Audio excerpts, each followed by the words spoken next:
নমস্কার বন্ধুরা, মৌ লাইফস্টাইলের আরও একটি নতুন ভিডিওতে আপনাদের সবাইকে স্বাগত। আজকে আমি আপনাদের সাথে শেয়ার করব বাটা মাছের সম্পূর্ণ অন্যরকম একটি রেসিপি।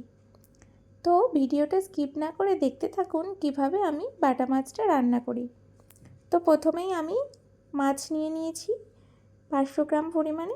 তারপর সেই মাছগুলোকে আমি ভালো করে পরিষ্কার করে ধুয়ে নিয়েছি।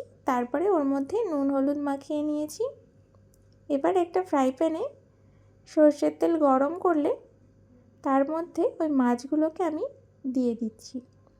দুটো মাছ একটু বেশি বড় ছিল, ফ্রাই প্যানে ধরবে না, তার জন্য আমি মাছগুলো একটু মাঝখান থেকে কেটে দিয়েছিলাম। মাছগুলো দিয়ে দিয়েছি, দেখুন। এবার এক পিঠ হয়ে গেছে, আমি এবার এই পিঠটা পাল্টে দিয়ে ভালো করে লাল লাল করে একটু ভেজে নেব। আমরা কিন্তু মাছগুলো একটু বেশি ভাজা খেতে পছন্দ করি। আপনারা চাইলে একটু হালকাভাবেও ভাজতে পারেন, যার যেমন পছন্দ সেরকমভাবেই করবেন। হয়ে গেছে মাছ ভাজা। এবার মাছগুলোকে আমি একটি বোলের মধ্যে নামিয়ে নিচ্ছি। এবার ওই কড়াইতে আমি একটু আলু ভেজে নিচ্ছি। নুন আর হলুদ দিয়ে স্লাইস করে কেটে রাখা আলুগুলো আমি ফ্রাই প্যানের মধ্যে দিয়ে একটু লাল লাল করে ভেজে নেব। তারপরে আলুগুলোকে নামিয়ে রাখবো। আলুটা ওদিকে ভাজা হোক, আমি তার জন্য একটু মশলা প্রিপেয়ার করে নিয়েছি। আলু ভাজা হতে হতে আমি পেঁয়াজ আর আদাটা বেটে নিয়েছি। দেখুন, এবার আলুগুলো তুলে নিলাম। এবার ওই প্যানে দিয়ে দিয়েছি আরও কিছু পরিমাণ সরষের তেল, আর তার মধ্যে ফোড়নের জন্য দিয়ে দিয়েছি সাদা জিরে, একটা তেজপাতা আর একটা শুকনো লঙ্কা। এবার আমি একটা বড় সাইজের পেঁয়াজ বেটে রেখেছিলাম, সেটাকে এর মধ্যে দিয়ে দিলাম। আর ভালো করে নাড়িয়ে চাড়িয়ে একটু সামান্য লবণ দিয়ে দিলাম। এবার আমি একে একে সব গুঁড়ো মশলাগুলো এর সাথে অ্যাড করে দেব। ধনিয়া গুঁড়ো 1 চামচ, জিরা গুঁড়ো 1 চামচ, কাশ্মীরি লঙ্কার গুঁড়ো 1 চামচ। কাশ্মীরি লঙ্কার গুঁড়ো দিলে রান্নার কালারটা দারুণ আসে, অথচ বেশি ঝাল হয় না, তাই আমি এই কাশ্মীরি লঙ্কার গুঁড়োটা প্রেফার করি। আর আমি এদিকে দিয়ে দিলাম একটা বড় সাইজের টমেটো আর কাঁচা লঙ্কা একসাথে পেস্ট করেছিলাম, সেটাকেও এর মধ্যে দিয়ে দিলাম।